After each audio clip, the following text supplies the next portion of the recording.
الحمد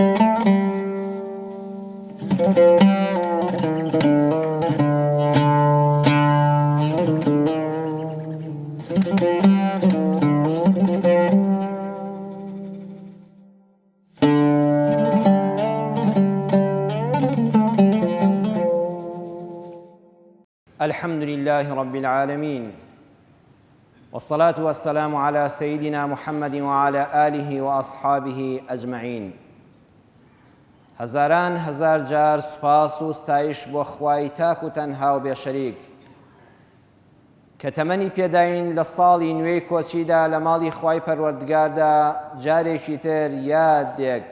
باسێک لە هیجرەتی حەزرەتی ڕەسوول الله صلی الله عليه وسلم بکەین. وتاری ئەمڕۆمان کە یەکەم وتارە لە ساڵی نوێی ئاینی کۆچیماندا کە ساڵی 1438 باسێک لە کۆچکردنی پێغەمبەر دەکەین صلی الله عليه وسلم. باسی ئەوە دەکەین ئەم ساڵی 1438 لە چیەوە هاتووە. لە زمانی ئیمامی عومەردا ڕەزا و ڕەحمەتی خوای لێبێ بیری کردەوە کە پێویستە موسڵمانان ساڵی ئاینی خۆیان هەبێ. ساڵنامە زۆر زەرورە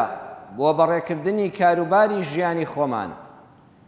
ئێمە وەکو موسڵمان بێ ئیحتیاج نین لە ساڵی زاینی. بۆ نمونە ئێستا کە تۆ لە مانگی دەدادەژی بۆ کاروباری دەوائر و ئەوانە زۆر پێویستە بە ساڵی زاینی کار بکەیت. بەڵام ئیمامی عومەر بیری کردەوە بۆ بەشە ئاینیەکەمان ساڵێکی تایبەت بە خۆمان هەبێت کە عیبادەتەکانی پێ بکەین، کە ئەویش ئەم ساڵەیە کە ساڵی کۆچی ناوە. ساڵی نەتەوایەتیشمان هەیە وەکو لە نەورۆزا دەست پێ دەکات کە ساڵی نەتەوایەتی میلەتەکەمانە. ئەم ساڵی کۆچیە ئیمامی عومەر سەحابەکانی هەمووی کۆ کردەوە و ڕاوێژی پێکردن سەرەتای ساڵ لە کەیادا بنین، کەیمان چ مانگێک بکەین بە سەرەتای ساڵی کۆچی ئاینیمان. زۆرێک لە سەحابەکان ڕەئیان وابوو هاتنە خوارەوەی قورئان گەورەترین ڕووداوە،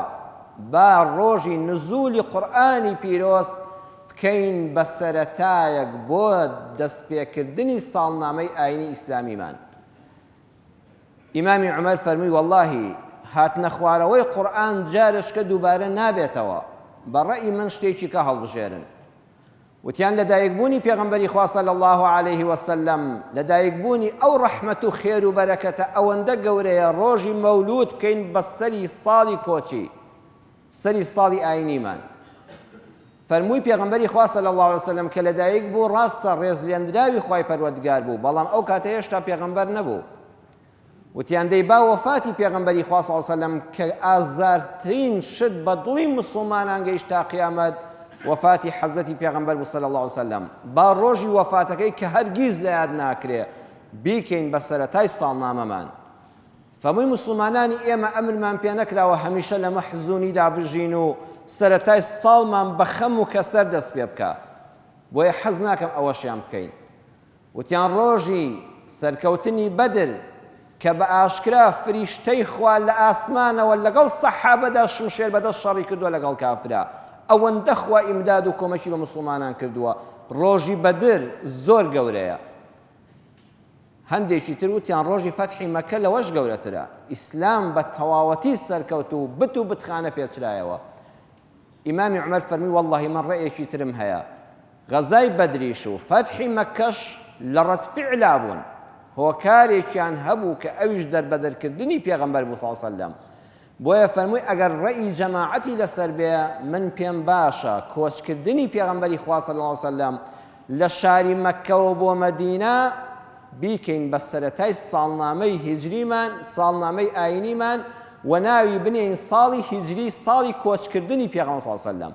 وتیان بۆ ئیمامی عومەر بە فەڕاسەتی خۆی، بە ڕووناکبیری خۆی، جا ئیمامی عومەر داهێنانی زۆر گەورەی کردووە.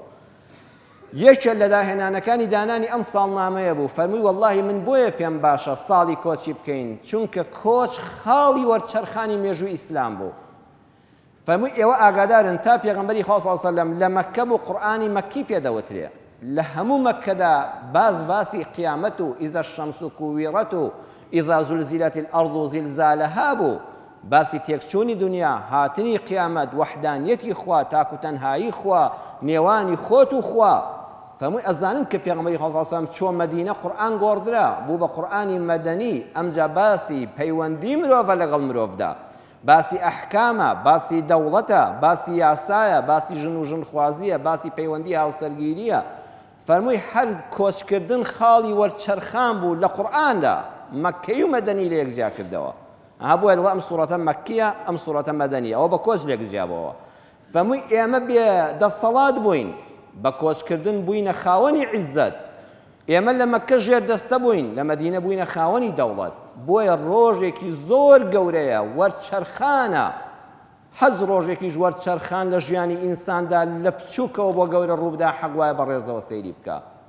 فەرمووی ئەم کۆچە زۆر گەورەیە دووەمیان فەرمووی هەمیشە لە ژیانە دووبارە دەبێتەوە شتێکە هەموو کەس سوودی لێ وەردەگرێت تێکڕای سەحابە وتیان وەڵڵاهی زۆر باشە جا هەرچەند پێغەمبەری خوا صلی الله علیه و سلم لە مانگی سەفەرا کۆچی کردبوو لە 27 سەفەرا بەڵام چونکە مانگە عەرەبیەکان لە محەڕەمەوە دەست پێ دەکات لە پێش ئیسلامیشدا هەر هەبووە گێڕایانەوە بۆ مانگی محەڕەم و یەکی محەڕەمیان کردە سەرەتای ساڵی کۆچی کەواتە ئێمە ئێستا 1438 ساڵ بەسەر دانانی یەکەمین ساڵنامەی کۆچیماندا تێدەپەڕێ لەم کاتەدا ئێمە باسی چی دەکەین ئێمە باسی ئەوە بۆ جەنابتان ناژێڕمەوە کاتێک کە پێغەمبەری خوا صلی الله علیه و سلم چۆن موئامەرەی لێکرا و دەرگای ماڵیان گرت و ویستیان شەهیدی بکەن پاشان خوێنەکەیدا بەش بکەن بەسەر هەموو قەبیلەکاندا و خزمەکانی نەتوانن دیفاعێک و بەربەرەکانێک بکەن باسی ئەوەشتان بۆ ناکەم چۆن خوای پەروەردگار لە ئەشکەوتەکەدا بە تاوی داوی جاڵجاڵۆکە دەیپارێزێ و سوڕاقەش بە چۆکە ڕۆ دەباتە خوارەوە بەسەر ئەسپەکەی و ناتوانێت دەستیان بۆ بەرێ باسی تەلاع البەدروش ناکەین چونکە ئەمانە هەمووی جەنابتان و ئەهلی مزگەوت ڕەنبێت لە منی مەلا باشتری بزانن ئێمەش لە وتاری جومعەدا هیچ کات هەدەفمان ئەوە نییە چیرۆکی بەر ئاگردان بۆ مسڵمانان بگێڕینەوە ئێستا جەنابەت بە سیرکردنی فیلمی ڕیسالە بە باسکردنی پێغەمبەری خوا صلی الله علیه و سلم الحەمدولله هەر یەکێک لە ئێوەی پیاوان و ژنانی مسڵمان گەنجان و پیران سپاس بۆ خوای گەورە هەر هەمومان ئەوەندە مشتاقی خزمەت پێغەمبەرین صلی الله علیه و سلم خۆزگەکە لەوەدا دەڵێ خۆزگە منیش لەگەڵ پێغەمبەری خوا بوومایە خۆزگە چاوم بە ئیمامی ئەبوبەکر بکەوتایە خۆزگە وەکو سوهەیب و عەمار بوومایە خۆزگە ئاگاداری مصعەبی کوڕی عومەر بوومایە کە پێش ئەوەی پێغەمبەری خوا صلی الله علیه و سلم تەشریفی بگاتە مەدینە ئیسلامی بە حکمت و بەلێزانین بەبێ خوێن ڕشتن بە زمانی نەرم بردبووە هەموو ماڵێکەوە هەموو شتێکی ئامادە کرد و ئەمجا پێغەمبەری خوا صلی الله علیه و سلم کە تەشریفی برد پێشوازی لێ کرا خۆزگە مصعەبم ببینایە خۆزگە ئاگام لێ بووە چۆن سومەیە لەگەڵ یاسرە ئەوانە شەهید دەکرێن و من بە خزمەتیان بگەیشتمایە بەڵام ئەم خۆزگانە ناگەڕێنەوە تازە ئەوە جیلێک بوون خوای پەروەردگار هەڵی بژاردن بۆ نەسرەتی دینەکەی خۆی هەموو خۆزگەی دنیا بخوازی تۆ 1438 ساڵ تازە ناگەڕێەوە بەرەو دواوە ئەی ئێستا من چی بکەم ئەمەیان گرنگە لە موتارەدا ئێمە لەسەر ئەوە قسە دەکەین ئێمەی موسڵمان لە سەدەی 21دا دوای 1400 ئەوەندە ساڵە خوایە من چی بکەم خۆ دەسەڵاتی من نەبوو کە لە زمانی پێغەمبەران نەبووم خۆزگە لە خزمەت ئەودا بوومایە ئەی خوایە من چی بکەم کە ئێستا بتوانم شەرەفی هاوڵیەتی پێغەمبەری خوا صلی الله علیه و سلم بەدەست بێنم خوایە چ کارێک بکەم کە خوال لە ڕیزی مهاجریندا ناوم تۆمارکە وتارەکەمان باسی ئەوەیە کە کۆچ هیجرەت کۆچی کۆچەریان و ڕابەری ڕازگۆ و ئەمین بوو نەخشەی لە ئاسمان کێشرا و کاری مرۆڤی زەمین بوو ئەو تۆوەی لە مەککە چێنرا لێرە لە یەسری باشین بوو ئەو هەنگەی شەیدای بینینی باغی گوڵ بوو کە پوورەی داشانەکەی پڕ لە هەنجوین بوو خوداوەندی میری مەزن وەحی نێر و ڕەنگڕێژی بوو لە قوتابخانەی وەحیدا محەممەد وانەوێژی بوو ئەو بوو مامۆستای یاران بوو میهرەبان بوو وەحیش وەک نەرمەباران بوو لە مەککەدا جڵە و بەدەست نەیاران بوو قۆناغێکی پڕ میحنەت بوو دووەم قۆناغ کە هیجرەت بوو تەکان و هەوڵ و هیممەت بوو بۆ ئازادی بانگەواز و چەسپاندنی شەریعەت بوو بۆ بنیادنانی مزگەوت و برایەتی و بۆ نووسینەوەی دەستور و دامەزراندنی دەوڵەت بوو ئێمە ئەمانە دەتوانین لە هیجرەتی پێغەمبەرەوە صلی الله علیه وسلم بخوێنینەوە وەکو تاکیش ئەگەر دەتەوێت تۆی بەڕێز ئالەم ساتە وەختەدا ناول لەگەڵ مهاجرین بنووسرێ، ناول لەگەڵ سەحابەی پێغەمبەر صلی الله علیه وسلم بنووسرێ. خوا ئەم دینە ڕەحمەتەی وا ئاسان کردووە، وەڵڵی یەکێک لە ئێمە نیە نەتوانێت ئەمانە جێبەجێکە. ئێستا با لە موتارەدا گوێ بگرین، هەر یەکەمان لە خاڵێکا خۆی دەبینێتەوە. من لە شوێنێکا، تۆ لە شوێنێکە، ئەو بەڕێزم، ئەو خوشکەم، ئەو دایکەم لە شوێنێکە، ئەتوانین لە ڕۆژی قیامەتە لە خزمەت پێغەمبەرا بین صلی الله علیه وسلم و بە دیداری سەحابەکانی شاد بین. کە فەتحی مەکە کرا پێغەمبەری خوا صلی الله علیه وسلم فەرمووی لا هجرة بعد الفتح، خەڵکینە ئاگادار بن کەس لە مەودا ماڵی خۆی لە مەککەوە بەجێ نەهێڵێ بۆ مەدینە یان لە شارێکی ترەوە بێتە مەدینە بە ناوی هیجرەتەوە. ئەمڕۆ دەرگای هیجرەت داخرا، ئیتر لە مەودا هیچ کەس باسی کۆچکردن نەکا و ماڵ و حاڵی خۆی بەجێ نەهێڵێ. بە فەتحی مەککە دەرگای هیجرەت داخرا. هەر سەحابەیەک تا ئەو ڕۆژە کۆچی نەکردبێت لە مەککەوە بۆ مەدینە بە مهاجرین حساب نێ و خوا نایخاتە ڕیزی مهاجرینەوە. پێغەمبەری خوا صلی الله علیه وسلم لەم کاتەدا زانی ئومەتەکەی غەمگین دەبێت. ئەی خوایە جا من چی بکەم ئەگەر ئەم فەزڵم بەنسیب نەبوو؟ فەرمووی وەلاکین، بەڵام دوو دەرگا ماوە، هەر کەسێ لەم دوو دەرگایە بدا خوا لە ڕیزی مهاجرانە حەشری دەکا و لەگەڵ ئەواندا کۆی دەکاتەوە. جا لە هەر وڵاتێک و لە هەر شوێنێکا بێ و هەر زمان و نەتەوەیەکی هەبێ. فەرمووی جیهاد وەنیە، خاڵی یەکەم فەرمووی جیهاد، تێکۆشان. جیهاد بەڕێزەکەم ئەوە نییە تۆ سیلاحێکت پێ بێ و خەڵکی بکوژی. جیهاد سێ جۆری هەیە. جیهادێکمان هەیە جیهادی نەفسە. جەنابەت بەڕێزێک جاری وایە خوای گەورە دەرگای ڕەحمەتی لێ کردوتەوە، زۆر بەخشندەیە، دەتوانێت دەفتەرە دۆلار لە یەک کاری خێرا ببەخشێ. کەچی بەسەر دەرونی خۆیان زاڵ نیە چای بە ئافرەتێکی نامەحرەم کە ئەو نەزەر نەکا. ئەم پیاوە ئەگەر هات و مجاهدەی نەفسی خۆی کرد، وتی وعد و بەڵێم بێ دەبێ ئەو چاوەم داخەم، سەیری ئافرەتێکی کردو یەکسەر چاوی داخست، حەسوود بوو، سەیری ماڵی خەڵکی دەکرد و بەخیل دەبوو، چاوی خۆی لە ئاستی خەڵکا دادەخست، دەرونی خۆی دەپاراست. واللهی ئەوە جیهادی نەفسی کردووە. هەر کەسێک جیهادی نەفسی خۆی پێ نەکرێ ناتوانێت بەرامبەر بە دوژمنیش بوەستێ. بۆیە سەحابەی پێغەمبەری خوا صلی الله علیه وسلم 13 دانە ساڵ لە مەککەدا بەس جیهادی نەفسیان دەکرد. ئینسان هەر وەختێ بەربەرەکانی لەگەڵ نەفس و شەیطانی ناو ناخ و دڵی خۆی کرد، ئەوە مجاهدی فی سەبیل اللهە لە ڕیزی سەحابەی پێغەمبەر صلی الله علیه وسلم. دووەمیان جیهادی دەعەویمان هەیە. مامۆستایەک لەسەر مینبەر خوای گەورە لەوانەمان حساب کات لەبەر ڕەزامەندی خالیس لەبەر خاتری خوای گەورە قسەی بۆ خەڵک کرد، دینێکی ساغ و سەلامەت و خوایی پێشکەش بە خەڵک کرد، وەڵی ئەوە لە ڕیزی سەحابەی پێغەمبەرە حەشر دەکرێت. ئەو کەسەش کە ناتوانێت قسە بکە بەڵام لە دوورەوە دێ، چەند هەنگاوی زۆر، چەند کیلۆمەتری زۆر دەبڕێ دەچێتە مزگەوتێکەوە، ماڵی خۆی، ناو منداڵی خۆی، سەر قەنەفەی خۆی بەجێ دێڵێ، دێ لە مزگەوتێکە بە سەعات دادەنیشێ لەسەر چۆکە و لە شوێنێکی تەنگیشە بەس لەبەر خاتی ئەوەی چەند وشەیەک لە دینەکەی خوا فێر بێ، شەحنێکی ئیمانەکەی دەمەزەردێکی ئیمان و دینەکەی بکاتەوە. وەڵڵی تۆش لە ڕیزی سەحابەی پێغەمبەری خوا صلی الله علیه وسلم، چونکە ئەوە جیهادی دەعەویە، ئەوە هەفتانە تۆ لە جیهاد دای. سێم جیهادی بیناکردنمان هەیە. جیهادی بینا کەسێک ڕیزێک دوکان دروست دەکا، مادام ئەهلی نوێژ و تاعەت و عیبادەتە، یەک ڕیز لە بازاڕ و دوکان دەکاتەوە، دەگەنجی وەکو ئەهلی ئەم مزگەوتە لەسەر ئەو دوکانە نەفێری کەسابەت دەبێ، وەڵڵی ئەوەش جیهادی فی سەبیل اللهە، ئەوە جیهادی بیناە. خوا ئەو عەقڵانە هیدایەتدا، خوا ئەوانەش ڕیسواکە کە وایان زانی یان وایان لە خەڵک گەیان کە جیهاد یعنی تەقاندنەوە. ئێمە لەم ئیسلامەی ئێمەدا بە تەحەداوە دەڵێم جیهادی ڕووخاندنمان نییە. وەڵڵاهی وەرە بزانی وا بزانی ئیسلام جیهادی ئەوەیە بچی پردێک بتەقێنیەوە، بچی بینایەک بتەقێنیەوە، بچی بازاڕێک بە ناشکوینەوە بتەقێنیەوە بە ناوی دینی خواشەوە. ناوەڵڵا دینی ئێمە پێمان دەڵێت جیهاد بیناکردنە، دروستکردنە، قەت نەچی بیر ڕووخێنی. ئەوەی کافریش دروستی کرد دەستخۆشی لێ بکە مادەم موسڵمانان ئیستیفادەی لێ دەکەن. جیهادی بینا ئەگەر پێت دەکرێت لەم سێ جیهادەدا خۆت ببینەوە، پێغەمبەری خوا فەرمووی لە ڕیزی سەحابەدا خوا گەورە حەشرت دەکا. دووەم وەنیە، هەر هیچت پێ ناکرێ، لاوازی بەرامبەر بە خۆت، ناتوانی قسەی خێر بۆ خەڵک بکەی، ناتوانی بگەیە شوێنی خێر، ناتوانی بینا بکەی، بلۆکێک لەسەر بلۆکێک دانی، بەشداری پرۆژەیەکی خێر بکەی. پێغەمبەری خوا صلی الله علیه وسلم فەرمووی نێتت پاک بێ،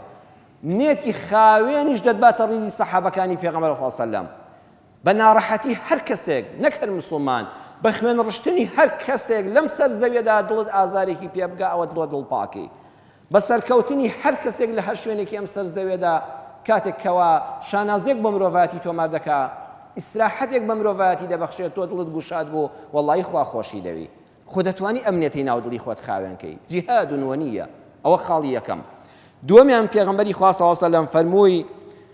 وەرچەرخان لە ژیانتدا بکە المهاجر من هجر ما نهى الله عنه لبخاري دا بجمارة فرمودي 6484 لصحيح مسلم دا بجمارة فرمودي 40 هاتوا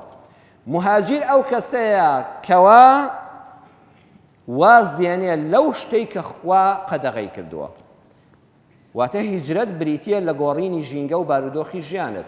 ناتواني توجارش كبقريته 1400 سال لما بيجد خدمت صحابي پیغمبرابيو بخدمت رسول الله بقي بەڵام پێغەمبەری خوا صلی الله علیه و سلم فەرمووی ئەگەر دەتەوێت پاداشتی ئەو کەسانە دەستکەوێ کە شاری مەکەیان بەجێهێشت مڵکی خۆیان دوکانی خۆیان عەشیرەتی خۆیان کەسوکاری خۆیان بەس لەبەر خوا بەجێهێشت وەرە واز لە شتێک بێنە کە خوا نەهی لێ کردووە. بۆ نمونە برایەکمان هەیە خوشکێکمان هەیە تا ئێستا نوێژ ناکە وەڵڵی ئەو ڕۆژەی کە بڕیارتدا واز لە نوێژ نەکردن بێنی و دەستکەی بە نوێژێکی ڕاستەقینە خوا لەگەڵ سەحابەی پێغەمبەرە حەشرت دەکا. یەکسەر خوای گەورە دەباتە ڕێزی مهاجرینەوە چونکە تەرکی نوێژ نەهی خوایە تۆ دەستت کرد بە نوێژ. کەسێک برایەکمان گەنجێکمان بەهۆی ڕەفیقی خراپەوە تووشی عەرەخۆری بووە وەڵڵی ئەزانی ئەو لەحزەی کە خۆی دەشوا و دەڵێ خوایە وەعد و بەڵێن بێت تا مردن دەستم بە شوشەی عەرەق و بیرێ نەکەوێتەوە لەو لەحزەیە خوا لەگەڵ سەحابەی پێغەمبەرە ناوی دەنووسێ ئەزانی چەند بەڕێزی لای خوا ئەزانی تۆ چەند خاوەن قەدری چونکە پێغەمبەر فەرمووی تۆ مهاجری فی سەبیل الله ئەو کاتە زۆر بەڕێزی. کوڕکچێکمان هەیە لە جامیعەدا خەری کە دەگەنە حەدی زینا پەنا بەخوا بە نامەی موبایل و بەبینینی ڕۆژانەی یەکتر لەو کاتەدا بڕیار دەدا برایەک بە ئافرەتەکە کچێک بە کوڕەکە دەڵێ ئێمە لەسەر لێواری توشبوونین بە خەتەرێکی گەورەدا ئەگەر دەتەوێت وەکو هاوسەرگیری حەڵاڵ وەرە خوازبێنی و دەستی باوکم ماچکە و باڵی باوکم دەرگەشڕەیەکی هەیە توخوا با شەرەفمان بە حەرام نەشکێ با خوامان لێ نەڕەنجێ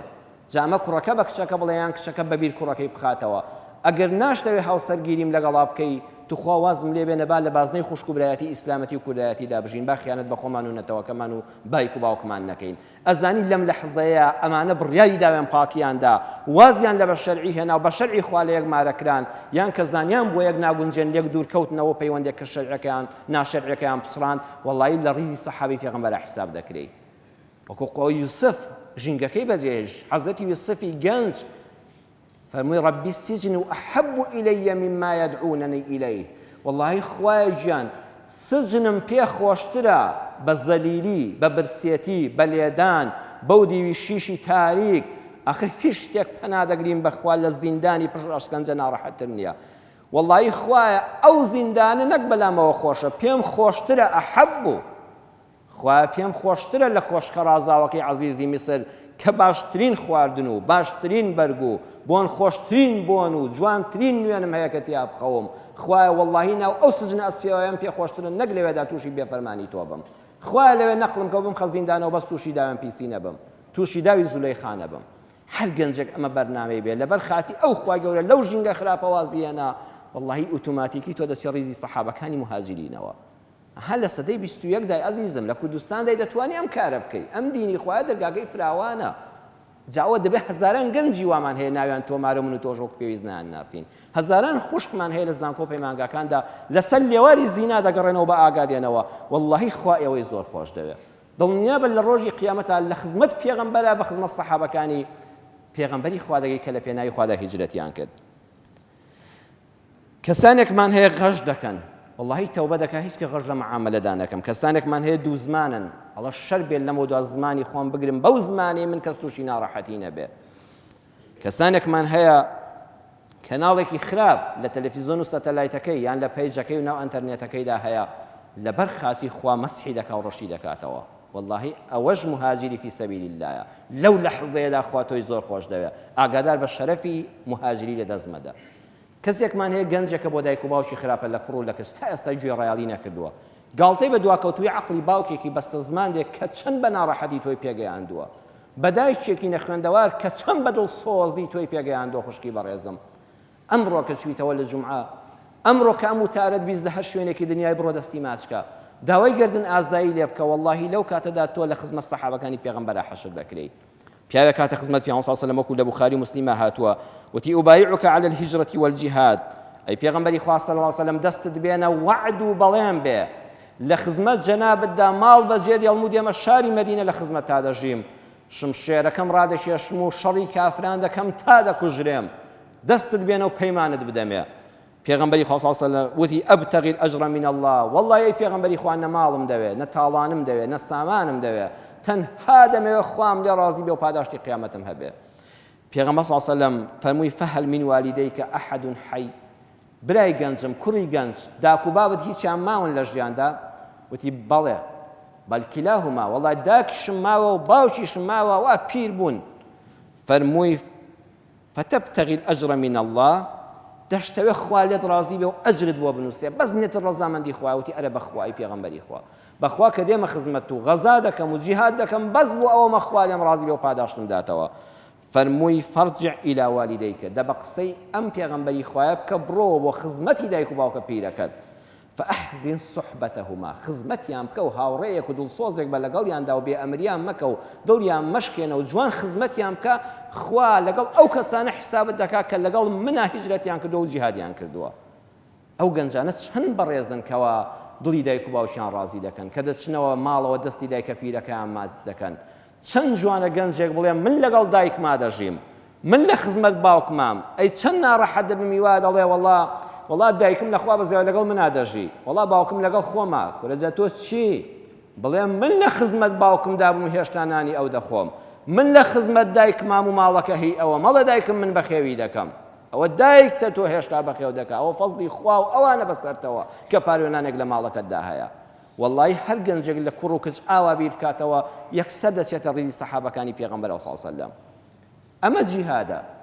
ئەمە هیجرەتی پێغەمبەر صلی الله علیه و سلم لە ساڵی نوێی کۆچیدا پێویستە وەرچەرخانێک لە ژیانماندا ڕوو بدە کەسانێکمان هەیە سفورن خوشکێکمان هەیە خۆیدا ناپۆشە ئەهلی نوێژە ئەهلی ڕۆژووە ئەهلی دینداریە داوێن پاک و بە ئەخلاق بەڵام بەداخەوە تا ئێستاکانە حیجاب ناکە وەرە بڕیار بدە خاڵی وەرچەرخانە ساڵی نوێی کۆچیە کۆچێک بکە کۆچێک بڵێ وەڵڵاهی سفوری داسەپاوی ڕۆژ ئاواییە بەسەر منی مسلماندا خۆداپۆشین و حیجابی مسلمانانە ڕەمزی نەتەوایەتی دایکم و نەنکمە تخوا بەڕێزان هیچ ئافرەتێکی کورتان بینیوە لە ئەژنۆیەوە ڕوود بێ دایک و باوکان دایکان و نەنکەکانی ئێمە ناوەڵڵا داپۆشراوی پێش ئەوەی هی ئیسلام بێ هی نەتەوەی کووردە ئافرەتانی ئێمە کۆڵوانیان هەبوو کەوایان هەبوو کراسەکەیان دوولۆ دەکردەوە بۆ ئەوەی لەشیان داپۆشراوە بێ کوردی ڕاستەقینە ئەوەیە کە خۆی داپۆشی بێ من ناڵم عەبایەکیش لەسەر حیجابەکەتەوە کەی من ناڵم قورگت قایم کەی تەنها چاوت بە دەرەوە بێ عەزیزم خوشکی بەڕێزم دەتوانی لەچکیش بکەی و قۆش نەخنکێنی دەتوانی جلی واڵا و ئاجوانیش لەبەرکەی و ڕازاوەش بی و مێردەکەشت لێ ڕازی بێ و لە کۆمەلگاشدا حورمەتدار بی و پۆشتەش بی بەڵام وەڵڵاهی ناشیرنە لەچکت بەسەرەوە نەبێ وەڵڵاهی ناشیرنە قۆڵت ڕوودکەی وەڵڵاهی ناشیرنە قاچت ڕوودکەی بۆ لەبەر خاتری تۆ بۆ ئەوەی دڵنەخۆشێک دوول لە ڕووی ئەم پیاوە مسلمان و گەنجە بەڕێزانە وا نەزانە کە تۆ قاچت ڕوود کردووە نیەتە دەوەیە پیاو بۆ لای خۆت بانکەی با دڵنەخۆشان وا هەز نەکەن ئەینامە هیچ کار ناڵێنەوە ئافرەتانی سافیرن کە لەچکیان بەسەرەوە نێخوا نەخواستە بێ ڕەوشتن ناوەڵڵا میلەتی ئێمە هەمووی بە ئەخلاقا کچانی ئێمە هەمووی بە ڕەوشتن بەڵام وەرە کۆچێک بکە وەڵای ئەو لەحزەی بڕیار دەدەی بەس لەبەر خاتری خوا لەچکەکەت دەپۆشی دام بە نەفسی خۆت دادەنەی من دەزانم چەند قورسە ئەزانم چەند قورسە ئافرەتێک بە حیاتی لەچکی نەکردی و بەیانی بچێتە مەکتەب بە لەچکەوە و ئەزانە هەموو خەڵک سەیرت دەکات لە کاتێکا واژ نییە ئێستا پیاوێکی ئافرەتێکی بەڕێزی ئێمە دایک و نەنکێکی ئێمە هەموو دنیای بدەیتێ هەولێری لەسەر تاپۆکەی ناتوانێت بە تەنورە و بڕوا بۆ بازاڕ بۆ تۆش وا قورسە بەس لەبەر خوا نێت بێنە و لەچکەکە و حیجابەکەت بکە وەڵڵاهی لە ڕۆژی قیامەتە لەگەڵ ئەسماعی کچی ئەبوو بەکری سیدیقا کە بەشداری هیجرەتی کردووە خوا ناوت تۆمار دەکات تخوا بە ئاسانترین شێوە ڕەزامەندی خوا بەدەستدێنی وەرچەرخانە هیجرەت یعنی گۆڕینی ژینگە یعنی گۆڕینی بارودۆخ ژن و پیاوێک ئەو ژنەی کە تا ئێستا ڕوویەکی خۆشن نەداوەتە مێردەکەت وەرە لەبەر خاتی ئەو خوای گەورە دوای بیستنی ئەم وتارە بڕۆ دەستخەنا و دەستی و ئەم لاولای ماچکە و داوای گردن ئازایی لێ بکە ئەی پیاوێک کە بۆ ژنەکەت خراپ بووی حەقن نەداوەتێ بڕۆ داوای گردن ئازایی لێ بکە بڵێ هیجرەت یعنی وەرچەرخان وەرە ئافرەت با ژیانمان وەرچەرخێنین با لەم حاڵە خۆمان ڕزگارکەین با لەگەڵ یەکا بە حورمەت بین با ئەو چەند ڕۆژەی ژیانمان کەماوە ژیانێکی ئینسانانە بەسەر بەرین با دڵسۆز بین بۆ یەک من هەڵە بووم تۆش هەڵە بووی وەرە لاپەڕەیەکی نوێ هەڵدەینەوە ئەزانی لەو کاتەدا خوا بە چاوی ڕەحمەت سەیرت دەکا یەک سەدەچی ڕیزی مهاجرینەوە تۆ ژیانی خێزانی خۆت خۆش کردو لەو کاتەیە خوا لێت ڕازی دەبێ خوا بە چاوی ڕەحمەت سەیرت دەکا لاپەڕەیەکی نوێ هەڵدەوە لە ژیانە لاپەڕە پیسەکان و ڕەشەکان فڕێدە و لەگەڵ شەیتانە بە نەفرەتیان کە خوا لێ ڕازی دەبێ بەڵێ خۆشەویستان ئەمە خاڵی دووەم لەم قۆناغی ژیانت خۆت ڕزگار کە و لاپەڕەیەکی نوێ لە ژیانت هەڵدەوە سێەم ساغبوونەوە بۆ خوای پەروەردگار عیبادەتکردنێکی دڵسۆزانە کەسێک ئاواتی دەخوازێ دەڵێ خۆزگەل لە ژیانمدا بە خزمەت پێغەمبەر بگەیشتمایە ئێمەڵێن خۆزگەل لە خەونا بە خزمەتی بگەیشتینایە جاخۆ ئەو ئاواتت بێتە جێ و ئاوا ڕاستە و خۆ بە خزمەتی پێغەمبەر سەڵام بگەیشتیات چ بەختەوەریەک بوو ها ئینسانانە کە دەچنە حەج و عومرە بۆمان دەجێڕنەوەڵێ نزیکی گۆڕی پێغەمبەر سەڵام دەبێەوە هەموو لە شت دەهەژێ ئەوەی ئیمانداری بە حەق بێ فرمێسک لە چاوی ناوەستێ و چۆن دڵی دەکوڵێ کاتێک کە بە خزمەت پێغەمبەری خوا دەگا و ئەڵێ سەلامی خوا لەسەر بێ ئەی پێغەمبەری خوا سەلام دەی تۆ پارە نییە لێرە بڕێ بۆ عومرەکردن پارە نییە و مەجال نابێ حەجی ماڵی خوا بکەی وەرە پێغەمبەری خوا سەلام ڕێگاکەی بۆ کورت کردوویەوە پێغەمبەری خوا لە صحیح مسلمە بە ژمارە فەرمودەی 2948 هاتەوە دەفەرمێ العیبادەة فی الحەرج کەهیجرەة ئیلەیە عیبادەتکردنی خوای گەورە و ساغبوونەوە بۆ دینی خوا لەو ڕۆژەدا کە خەڵک بەرەو بێدینی دەڕوا کە خەڵک تەرکی سنەتی پێغەمبەری صلی الله علیه و سلم کردووە کە خەڵک ڕووی لە مزگەوت وەرگێڕاوە و بەرەو شوێنی خراپ دەڕوا تۆ پەیوەندی خۆت لەگەڵ خوادا بەهێزکە ئەهلی مزگەوت بە ئەهلی دین بە سنەتێک زیاتر نوێ بکەوە دڵی پێغەمبەری خوا صلی الله علیه و سلم ڕازی کە ئەفەرمێت تۆ لە ماڵی خۆتا کە ئەم عیبادەت پوختەی خۆت کرد لە کاتێکا کە خەڵک ڕوو لە بێدینیە وەکو ئەوایە هاتبی بۆ خزمەت من و زیارەتی منت کرد بێ وەڵایی لە ماڵی خۆت هەموو ڕۆژ دەتوانی عومرەیەک بکەی شەو نوێژێک بکە کاکە شەوگارێکی درێژ ئێستا لە بەردەمتایە حەیف نییە شەوانە هەڵنەسی دوورکان نوێژ بکەی یەکسەر پێغەمبەری خوا صلی الله علیه و سلم ئەزانێ هیجرەتت بۆ لای ئەو کردووە چوارەم خاڵ کە زۆر بەمان دەگرێتەوە کاسبی حەڵاڵە ئەبی سەعیدی خودری دەفەرمێ أن أعرابيا سأل رسول الله صلى الله عليه وسلم عن الهجرة كابرايشي عربي دشتكي لبيابانا وهات خزمة صلى الله عليه وسلم وتي أي بيغمبري خوا پرسیار لێ دەکەم دەمەوێت کۆچ بکەم لەو بیابانەوە ماڵ و حاڵ و خێمەکەم بەجێ بێڵم دێمە شاری مەدینە لە خزمەت تۆ جێگیر دەبم کە قەت شاری شم نەبینیەوە و تێکەڵاوی ئاوەدانی نەبووم پێغەمبەری خوا صلی الله علیه و سلم فەرمووی وەیحەکە ئین شەأنەها شەدید هاوار بۆ تۆ داوای شتی وا مەکە کاکە ئەزانی غەریبی چەند ناڕەحەتە ئەزانی کە دەچێت شوێنەکە و وڵاتی خۆت بەجێ دێڵی نامۆی بە ژینگەکەی نامۆی بە هەواکەی نامۆی بە خەڵکەکەی بە زمانەکەی بە کولتورەکەی بە ئاینەکەی بە خواردنەکەی ئەزانی غەریبی چەند ناڕەحەتە پێت ناکرێ بەخوا زۆر قورسە دواتر ئێستا دڵت گەرمە دوای 2 ساڵی کە پەشیمان دەبێ و مەدینەش بەجێ دێڵێ ئەو کاتە گونەهبار دەبی چونکە هەر کەسێک چۆ مەدینە نابێت جارشکە بەجێ بێڵێ فەرمووی گونەهبار دەبی و پێت ناکرێ زۆر کەسمان هەیە دڵی گەرمە بۆ کارێک لەم کاتەیە دڵی دەکوڵێ دەیەوێت بڵێ فڵان خێر دەکەم ئەزانی پێشی ناکرێ بەردەوامی لە کارا شەرتە بەڵام پێغەمبەری خوا صلی الله علیه و سلم زانی ئەم پیاوە دڵی خێری تێدایە و ئەم کارە گەورەشی پێ ناکرێ بیابان بەجێ بێڵێ و بێتە مەدینە ئەی چی پێ بڵێ ڕێگای خێری لێ مەگرە شتێکی پێ بڵێ کە پێی بکرێ پێغەمبەری خوا صلی الله علیه و سلم فەرمووی فهل لك من إبل تؤدي صدقتها کاکە تۆ دیارە حوشترەوانی و بەلەش وڵات و گۆچان تا دیارە حوشترت هەیە لەوەندەی کە گەیشتە زەکات حوشترێک زایەکەی و زەکاتەکەی بدەی زەکاتی ئاژەڵەکەت وتی ئەرە وەڵای پێغەمبەری خوا ڕێک ڕاست دەفەرمووی حوشترەوان و کۆمەڵە حوشتری زۆرم هەیە و هەموو ساڵەش زەکاتی شەرعیە دەم فەرمووی فاعمل من وراء البحار فإن الله لن يترك من عملك شيئا بخاري مسلم فرمودەکان لە صحیحین دا ڕیوایەت کردووە فەرموویدا لە هەر شوێنی خۆت بە و لە شوێنی شتەجێی ماڵی خۆت مەگوازەوە وەڵڵی خوا ئەجر و پاداشتی تەواوت بۆ دەنووسێ ئیمامی ابن حجر عسقلاني لفتح الباري مجلدي سيدا لا برسي 398 على شرح ينفرم ديدا فرمي أم مش دخوش من داته فإن في الحديث إشارة إلا أن استقراره بوطنه إذا أدى زكاة إبله يقوم له مقام ثواب هجرته وإقامته بالمدينة فما لم فرمودي بيغمبر صلى الله عليه وسلم أو من بو دردكوي أجر كسيق لهش وينشي أمسر زويه بيه لمالي خوي دادانش تبيه خەریکی کار و کەسابەتی حەڵاڵی خۆی بێ زەکاتی شەرعی ماڵەکەی دەربکە و دڵی هەژارێک خۆش بکە و ماڵی فەقیرێک ئاوەدان بکاتەوە پاداشتی وەکو ئەو کەسەوە لەبەر خاتری خوا لە شاری خۆیەوە ڕۆی بێتە خزمەت پێغەمبەر بۆ مەدینە ئەو کەسە چەند پاداشتی هەیە تۆ لە ماڵی خۆدا ئەو پاداشتت بۆ دەنووسرێ. سبحان الله چ مژدەیەکی گەورەیە بۆ ئینسانە کە فەلاحە ئەو فەردەگەنمانە تێدەکا بە چ زەحمەتێک کەچی زۆر بە سەخاوەتەوە هەر نۆ فەردە بۆ خۆی لادەدا و دەیەمیان دەکاتە زەکات بۆ ماڵی خەڵکی و زیاتریش دەبەخشێ. مژدەیە بۆ تۆی بازرگان و کاسبکار کە هەر لە 40 وەرەقەدا وەرەقەیەک زایە دەکەی، هەر لە ملیۆنێکا 25,000 پارەکەت دەردێنی و زیاتریش دەبەخشی. ئەزانی تۆ هەر لە ماڵی خۆتای، لە بازرگانیەکەی خۆتدای، لە نووسنگەی تایبەتی خۆتدای، لە شەریکەکەی خۆتدای، لەگەڵ ئەو کەسەدا وەکو یەکی لە قیامەتا کە لەبەر خوا ماڵ و حاڵی خۆی هەموو بەجێهێشت و چۆ خزمەت پێغەمبەر بۆ مەدینە. سبحان الله ئەم دینە چەند گەورەیە. دەی تۆی کاسبکار بە دوو مەرج. یەکەمیان ئەو کەسانی کەوا دەچنە بازرگانی بۆ وڵاتان. ئێستا زۆر کەسمان هەیە لەم کوردستانەدا ئەشیاکانی من و تۆ دەیکڕین ئەوان دەیهێنن. واللهی بەم دوو مەرجە هەم دەوڵەمەندی خۆت بەدەستدێنی، هەم پارەکانت بەدەستدێنی، هەم قیامەتت ئاوەدان دەبێ و لە ڕزی سەحابەدا حەشر دەکەی بەم دوو مەرجە. یەکەمیان ئیسلام بڵاو بکەنەوە بە ڕەوشتی جوانتان. چەند جوانە بازرگانی ئێمە دەچێتە سین، ئەچێتە ئەمریکا، ئەچێتە رووسیا، ئەچێتە یابان، نیشانەی موسڵمانێتی پێوە دیار بێ. بە ئاشکرا نوێش بکە، شەرم مەکە، بە ئاشکرا دینی خوا ڕابگەیەنە، بە ئەخلاقی جوانت بە دڵسۆزی و پاکی و ڕازگۆیت. دوو وڵاتی موسڵمان هەیە لە هەموو وڵاتەکان گەورەترن، ئەندەنوسیا و مالیزیا. یەک سەحابە قاچی نەچۆتە ئەو دوو وڵاتەوە، یەک قەترە خوێنی سەحابەی تیان نەڕژاوە،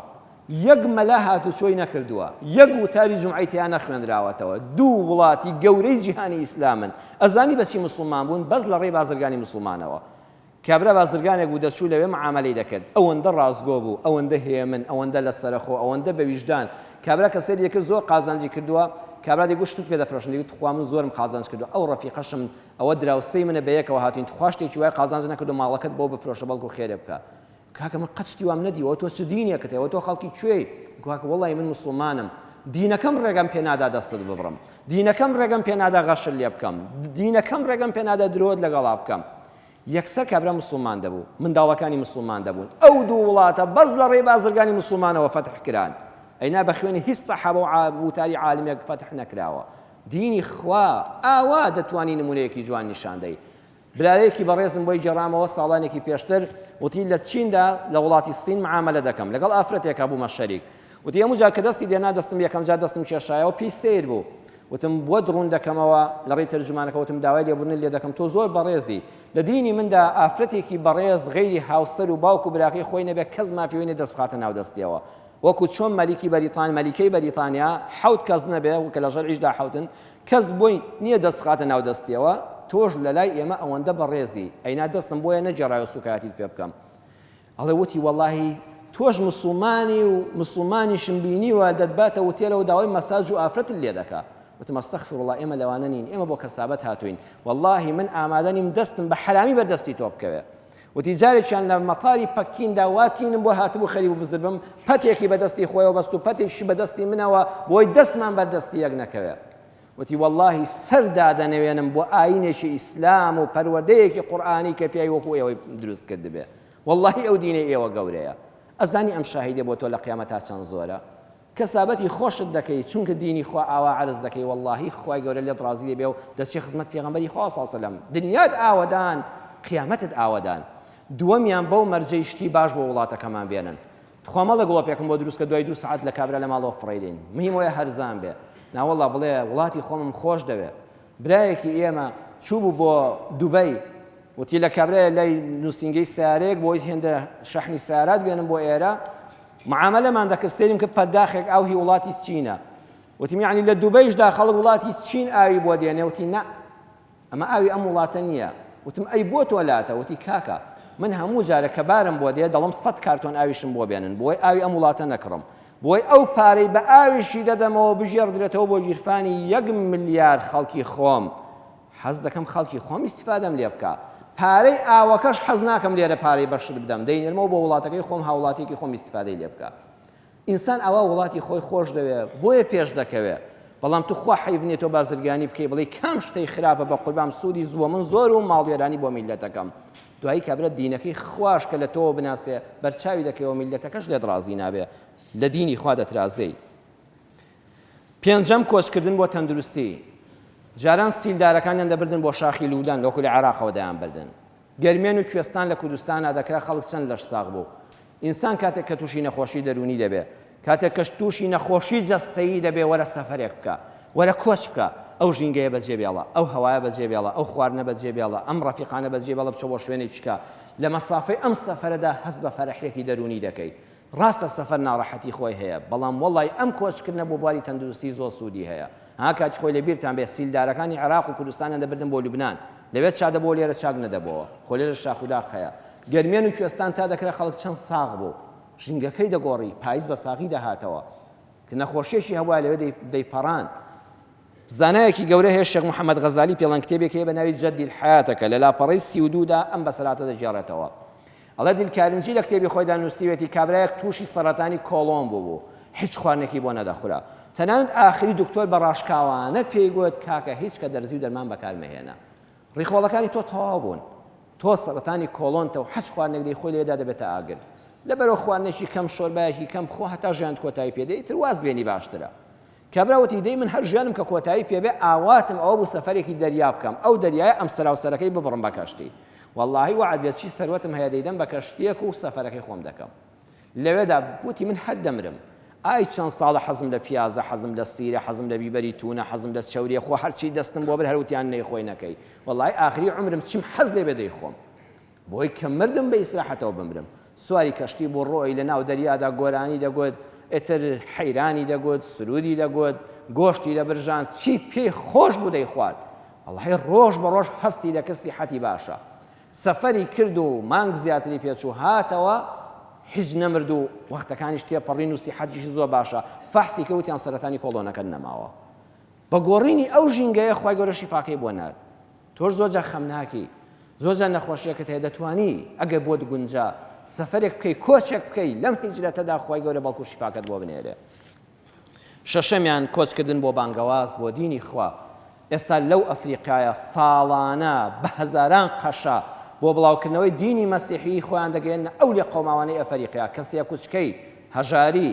نەخۆشی، نەخوێندەواری. جا نەخوێندەواری مەبەزەوەنێکی ئینسان نەزانێ ئەلفبا لە یەک جیاکاتەوە، یعنی گەمژەی عەقڵی. جاری وایە ئینسان شەهادەی هەیە کەچی گەمژەیە، وایە یەک کەلیمە خوێندەواری نیە عاقڵە. ئەوە نەخوێندەواری مەبەز ئەوەیە کە خەڵکێکی گەمژەکراوی کۆیلەکراو، نەخۆش و جەستە بە ئازار گیرفان خاڵی دێنن کاکە لە ڕێی ئەو بانگەوازی خۆیان و دایانکەن بە مەسیحی. الحەمدلله ئێستا ئێمە مسڵمانانێکمان هەن ساڵانە دەچنە ئەو وڵاتانە فی سەبیل الله دینی خوا بڵاو دەکەنەوە، قوربانی دەبن بۆوێ، پێشیان دەڵێن ئەمە هەدیەی مسڵمانانە، تۆ مەسیحی هەرچیەکی بتپەرستی، من دینی خوات پێ دەگەێنم و دیچیشم لە تۆ ناوێ، ئەمەش دینی ئیسلامی منی حەقا. ئێمە گەنجانێکی زۆرمان لە ئەوروپان، خێزانێکی زۆری ئەم کوردستانە لە شارەکانی کوردستانەوە ئێستا لە ئەوروپان، لە ئەمریکان، لە ئوسترالیان. بەڕێز دەکەم تۆ هەر کۆچت کردووە، تۆ هەر وڵاتی خۆت بەجێهێشتووە، بۆ ناتوانانی دینی خوا بگەیەنی؟ وەرە بە ئاشکرا نوێش بە، وەرە بە ئاشکرا ئەخلاقی جوان نیشانی خەڵکدا، بەڵکو بەهۆی تۆ یەک کەس مسڵمان بێ، یەک کەس. ئەزانن کۆریا بەچی مسڵمان گەیشتە ناوی؟ کۆریا لە ڕێگای ئەوەوە کاتێک کە هەردوو کۆریا بوو بە جەنگیان بە یەکەوە نەدەحەوانەوە، شەڕی خوێناوی ڕوویدا، هێزی فرەنەتەوە چۆن نێوانیانەوە. هێزی نێتەوەی گرتوەکان کە فرەڕەگەز و فرەنەتەوەی هێزێکیان دابەزان لە نێوانیاندا کە ئەمانە هیچ کە خوێنی یەکتر نەڕێژن. یەکێ لەو سەربازانە کابرایەکی تورک بوو بە ناوی خواجە ئەفەندی، پیاوێکی زۆر محتەرەم، گەنجێکی زۆر جوان، بە ئاشکرا نوێژی دەکرد، لە خوا دەپاڕایەوە، زیکری خوای دەکرد، سوزدەی شکری بۆ خوا دەبرد، دوعای سەلامەتی دەکرد. کابرایەکی خەڵکی کۆریا لەوێشتی دەفرۆشت. ئەلەوتی کاکە تۆ ئەمەی کە تۆ دەیکەی لە خەڵک زۆر جیاوازە. وتی وەڵڵا کاکە ڕاست دەکەی، ئەوە من مسڵمانم، ئەمە دینی خوا پێم دەڵێن نوێژ دەکەم، ئەمە عیبادەتەکەی منە. وتی ئەو ئیسلامە دەتوانی هەندێکم بۆ باسکەی؟ وەڵڵا هەندێکی بۆ باسکە، دینی خوا ئاوایە بڕوات بە ئەمە هەبێ، ئەو قیامەتە هەیە، لێ پرسینەوە هەیە، حرامە ماڵی یەکتر بخۆی، حرامە زەمی یەکتر بکەی. ئەو کابرایە دینی خوا چوە ناویەوە دڵیەوە، مسلمان بوو، ناوی خۆی کرد بە عومەر. چۆژ نەکەشی و منداڵەکانیشی مسلمان بوون، دواتر داوکوبابیشی مسلمان بوون. ئیسلامەتی لە ڕێی ئەو ماڵەوە چۆن ئەو وڵاتی کۆریاوە. سبحان الله، ئیسلام ئاوا گەیشتە کۆریا، لە ڕێی ئەو پیاوەشت فرۆشە، ئەویش لە ڕێی ئەو سەربازەوە. زۆر بە ئاسانی دەتوانی دینی خوا لە ئەوروپادا یەک کەسیش مسلمان بێ بۆ تۆ بە هەموو سەروەتی دنیا هەیە، ئەجرەکەی لە قیامەتا کۆتایی پێ نایە. حتا قیامەت نوێژێک لە وڵاتی کۆریادا بکرێ، ئەو کابرا سەربازە تورکەتی یا بەشدارە لە خێرەکەیدا، ئەویش لەناو قەبرەکەی بۆ خۆی ڕزیوە، خێرەکەی نەبڕاوەیە. بەڵام بەداخەوە کەسانێکمان هەیە کوردیشە و مسلمانیشە لە ئەوروپا، پرسیاری ئەوە دەکا ئەرێ مامۆستا دروستە لە ێژنەکەم لە دادگادا تەلاق دەم، بەڵام لە شەرعە تەلاقی نادەم. ئەکا کە بۆ؟ وەڵای بۆی 2 مەعاش لە حکومەت وەرگرم. یان پەنا بەخوا خەڵک لێرە ژنی خەڵک مارە دەکات دێکا بە ژنی خۆی بۆی لەوەی ئیقامەی پێ وەرگرێ تو خوا چۆن لە ڕوود دێ پرسیاری ئەوە بکەی چۆن لە ڕوود دێ وڵاتێک کە متمانەی داوە بە تۆ هەر وڵاتێک جنسی بە تۆ بەخشی حرامە قەت غەشی لێ بکەی ئەبێ لە دەوڵەتی ئیسرائیلدا ئیقامەت وەرگرت جنسیەت وەرگرت ئەبێ وەکو لە شاری مەدینەدا حرامە غەش بکەی لە مەکە حرامە لەوێش حرامە چونکە متمانی بە تۆ هەیە ئەبێ ڕاستگۆیانە لەگەڵ یا بجوڵێیتەوە خەڵکمان هەیە لە ئەوروپا لە بانقا پارەی وەرگرتۆ دێ لەرەکانە خەریکە حەجیشی پێ دەکا ئەڵە کۆرە ماڵی کافرە نەوەڵڵا خیانەتی دوو جار خیانەتە تۆ لە جیاتی دەعوە بەنگەواز بۆ دینی خوا بکەی مسلمانان ناشرین دەکەی لەبەر چاوی ئەو وڵاتە چەند جوانە ئەو وڵاتە بڵێ مادام مسلمانە هەر یەکسەر سیقەی پێ بکەن جنسێ بدەنێت چونکە ئەم مسلمانانە زۆر بێزیانن زۆر بەڕێزن زۆر دەستپاکن والله ئەو کاتەی تۆ لە ئەوروپا بە ئەخلاقێکی ئیسلامی و مسلمانانە و دایان پاکی و بەڕەوشتی و دەستپاکیەوە ژیای لە ڕۆژی قیامەتی شاخوا لەگەڵ سەحابەکانی پێغەمبەر عەلەیهی سەلام حەشرت دەکا خۆشەویستان لە کۆتایی وتارەکەماندا ئەوە دەڵێم ئێمە ڕۆژومان لەبەرە ئەم مانگە بەڕێزە لە ڕۆژی دووشەممە و سێشەممە و چوارشەممەدا ئاگاتان لە ڕۆژەکانی بێ ڕۆژی سێشەممە دەی مانگی محەڕەمە ڕۆژی عاشوڕای پێدەکترێ لە شەرعا هەمومان بیستومانە ڕۆژی عاشوڕا لە پێش ئیسلامیشدا ئەهلی جاهیلیش ئەو ڕۆژە بە ڕۆژوو دەبوون کە پێغەمبەری خوا صلی الله علیه وسلم چۆ شاری مەدینە کە پێغەمبەری خوا بوو بە پێغەمبەر هەر بە ڕۆژوو بوو کە چۆ مەدینەش هەر بە ڕۆژوو بوو عاشوڕا مسلمانانیشی بانگ دەکرد دەیفەرموو دەبێ ئەمڕۆ بە واجبی بە ڕۆژوو بن 2 ساڵیش لە مەدینە بوون ڕۆژی عاشوڕا بە واجبی بە ڕۆژوو دەبوون کە ڕەمەزان خوا فەرزی کرد پێغەمبەری خوا صلی الله علیه وسلم لە بوخاری مسلمان متفق علیه فەرمووی خەڵکینە لەمە دووە چێ ڕۆژی عاشوڕا بە ڕۆژوو دەبێ وەکو سنەت من بۆ خۆم بە ڕۆژووم کەسێ بە ڕۆژوو نەبێ گونەهبار نابێت چونکە خوا ڕۆژووی ڕەمەزانی بۆ فەرز کردین یعنی ئەم ڕۆژوە لە ئاستی ڕۆژووی ڕەمەزاندایە و پێغەمبەری خوا صلی الله علیه وسلم فەرموویەتی لە دوای نوێژی فەرز هیچ نوێژێ بەقەدەر شەو نوێژ خێریز نییە و لە دوای ڕۆژووی ڕەمەزان هیچ ڕۆژوویەک بەقەدەر مانگی محەڕەم خێر و سەوابی نییە یعنی ئەگە بپرسی چ مانگێک زۆر خێرە پێغەمبەری خوا فەرمووی لە دوای ڕەمەزان بۆ ڕۆژووی سنەت لەم مانگە هیچ خێرێک گەورەتر نییە بۆ ڕۆژوو بوون ئەگەر نەتوانی هەر هیچت پێ نەکرا ڕۆژی سێشەممە کە دەی مانگە بە ڕۆژوو بە ئەگەر توانیت نوێیەکەشی بە ڕۆژوو بە ئەگەر توانیت یانزەکەشی بە ڕۆژوو بەواتە دووشەممە و سێشەممە و چوارشەممە هەر پێت نەکرا بە ئیزنی پەروەردگار سێشەممە بە ڕۆژوو بە گوناهی 1 ساڵی ڕابردوو لە نێوانی خۆت و خوادا لە کۆڵ دەکاتەوە وێزگەیەکە بۆ بەرچەرخان و خۆپاکردنەوە ئەبی موسى الأشعري دەفەرمێ كان يوم عاشوراء تعظمه اليهود وتتخذه عيدا هاتنا خزمەت پێغەمبەری خوا صلی الله علیه و سلم ئەی پێغەمبەری خوا لەم شاری مەدینەدا یەهودیەکان لە ڕۆژی دەی مانگی محەڕەمدا لە ڕۆژی عاشوڕادا زۆر بە گەورەی دەزانن کردویانە بە جەژن جاتخوا بە ئەم حەدیثانە وەک خۆی سیرکەین ئەمە متفق علیه لە صحیح بوخاری مسلم داهاتووە ئەی پێغەمبەری خوا یەهودیەکان و جوولەکەکان کردویانە بە جەژن جا جەژنیوان دەزانیت چ بوو ڕەقس و سەما عرەخۆری لە شاری پێغەمبەرە ئەرە وەڵا لە شاری مەدینەی پێغەمبەر صلی الله علیه وسلم لەژێر سایه حکمی پێغەمبەرە ئەمە کراوە خەبەریان بۆیە ئەی پێغەمبەری خوا وا جوولەکەکان بە ئاشکرا ئاهەنگ دەجێڕن ئەڵێن ڕۆژی عاشوڕا عەرەق دەخۆن ڕەقس و سەما دەکەن ئاوا دینی خۆیان ڕادەگەیەن دەڵێن ئێمە ئاوا عاشوڕا زیندوو دەکەینەوە پێغەمبەر صلی الله علیه وسلم فەرمووی بڕۆن بیانکوژن ئادەی بڕۆن فەلاقەیان کەن خۆ دەسەڵاتی هەبوو دەوڵەت بەدەست ئەوە بوو هەرچی شوتە و ئاسایش بوو هی ئەو بوو فەرمووی وازیان لێ بێنن ئەوانە بە دین و مەبدەئی خۆیان ئەوانە هاوڵاتی ئێمە دەبێ مافیان پارێزراو بێ ئێمە لە جیاتی ئەوەی لەوان تووڕەبین سوموه ئەنتم ئێوە بە ڕۆژوو بن و عیبادەتی خوا بکەن دەتۆ بە ڕۆژوو بە ئێمە زۆر جاوا دەزانین کاتێ وڵاتی مسلمانان حاکمی ئیسلامی هەبێ و شەریعەتی خوا تەطبیق بکرێ حکومەت چاوی تیژە ئاسایشێک دەنێرێت لە هەر شوێنە شوشە عەرەقێکی بینی لەسەری کابرا دەیشکێنێ ناوەڵا دینی ئیسلام دینی مەدەنیەتە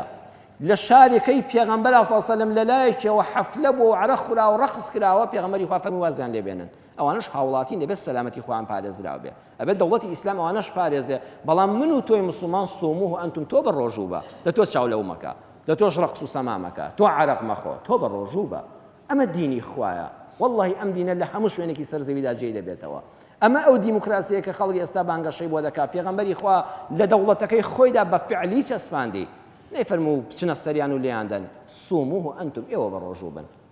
ئێوە بە ڕۆژوو بن ئێوە دینی خۆتان پارێزن جا پێغەمبەری خوا صلی الله علیه وسلم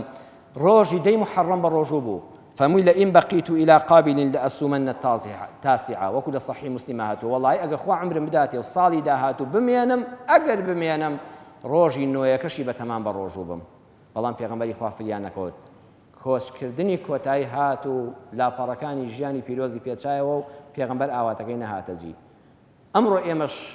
نێت بێن ئەم ساڵ بە ڕۆژووبی خوا دەزانە ساڵی چکە ئەو خێر و بەرەکەتە دەست دەکەویاننا، چونکە کۆچی کۆتاییش ئەوەیە، کۆچت کردبێ بۆ هەر شارێک، بۆ هەر وڵاتێک، هەر سەیرانگایەک کۆچێک هەیە کەسمان لێی بێبەژنین. فەقیر و دەوڵەمەند دەبێت ئەم کۆچەی کۆتایی بکەین، ئەویش ئەوەیە بەرز نابینەوە. کۆچەکانی دنیا دایمە حەز دەکەی بچێت سەر گردەکان، سەر شاخەکان، سەر شەلالەکان، سەر تابقە بەرزەکان وتیە لە پێنج ئەستێرەیەکان. ئەم کۆچە بۆ هەمومان دەبێت بەرەو نزمی بڕۆین. لەسەر زەویدا کۆچەکە ناکرێت بە بتخەنە ژێر زەویەوە، هەمومان دەبێت بخرێنە ژێر زەویەوە. کۆچێکە بە فڕۆکە نادبەن، بە سارن نادبەن تا لێواری قەبرە، ئەوێت دارەمەیتێک هەڵتگرێ، دارەمەیتێک بەدەستی خەڵکەوە هەڵتگرێ. جلو بەرگەکانی ئەم کۆچە هەمووی سپین و بێگیرفانن، هیچ پارەیەکیان تێدا هەڵنەگیراوە، بەدەستی خاڵیەوە بە یەک جلی یەکسانەوە بەرەو ئەو کۆچە بەڕێدەکرێت. حیفە بۆ ئەم کۆچکردنەش ئینسان زاد و زەخیرەیەک پێکەوە نەنێ. با بڕیار بدەین ڕۆژی 9 و 10 و 11 مانگی محەڕەم بە ڕۆژوو بین، هەر پێت نەکرا 9 و 10، هەر پێت نەکرا دەیەکەی کە ڕۆژی سێشەمەیە، بەویستی خوای گەورە ماڵ و منداڵتانی لێ ئاگادارکەن و هەمومان بەدەستە جەماعی بە ڕۆژوو بین. ئاخریش ئەم قسەیە دەکەین دەڵێن هەر کەس پێی وابێ مرۆڤە دەبێ بەو چاوەی دەڕوانێ ڕێگەی بەردەمی ببینێ جا پێدانێ، دەبێ بەو چاوەی دەڕوانێ ڕێگەی بەردەمی ببینێ جا پێدانێ، نەک خۆی لە مردن جێل کات و چارە نووسی خۆی وەلانێ، وەکو کەسێ هیچ نەفامێت و نەزانێ خۆی دانێ بۆ ڕابواردن و پاروەنانێ. ئەگەر عەقڵ دەستی لە وەحی هەڵ نەپێکێ، ئەگەر عەقڵ دەست لە وەحی هەڵ نەپێکێ، ڕێ ناپێکێ لە سەحرای بوونا وێڵ دەبێ، نەخۆشی شەماقی دەگرێ و ئاوی ڕوونی لالێڵ دەبێ. خوا بەرچاوڕوونمان کەی، خوای پەروەردگار لێت دەپاڕێنەوە لە دینەکەی خۆ زیاتر شارەزامان کەی. خوای گەورە ئەو پێغەمبەرە ئازیزە صلی الله علیه وسلم دینی تۆی چۆن پێڕاگەیاندن ئێمەش ئاوا لێ حاڵی بین، خوایە کردداری پێ بکەین، ئەوەی دەیڵێن و دەیبیستین خوای لێمانی قبوڵ کەی. خوای پەروەردگار ئەم مزگەوتی ڕێگەی بەهەشتا بکەیە ڕێگایەک بۆی بەرەو بەهەشت و ماڵەکەی خۆتمان بەرێ، بەرەو بەهەشتی دنیا و دوا ڕۆژمان بەرێ. هەر کەسێ ئەم ماڵی تۆی ئاوەدان کرد و دەستی هەبوو لە ئاوەدانکردنەوەیدا خوای ماڵی دنیا و قیامەتی ئاوەدان کەی. یا ڕەبی خوای هەر کەس نەخۆشە شیفای بەخێری بۆ بنێری، یا ئەرحەم الراحیمین، یا شافی، یا الله هەر کەس دەستەی نەخۆشە شیفای بۆ بنێری. خوای هەر کەس نەخۆشی دەرونی هەیە خوا شیفای دڵ و دەرونی بدەیت. خوایە هەر کەس دڵتەنگ و دڵ بە خەمە چاو بە فرمێسکە زەردەخەنە بخەیەوە سەر لێوی، دڵی ناڕەحەتی خۆشکەی، دڵی کەسوکار و هاوسەری خۆشکەی. یا ئەرحەم الراحیمین ئەو کەسەی دەستکورت و نەدارە خوا دەرگای ڕزق و ڕۆزی لێ بکەیەوە.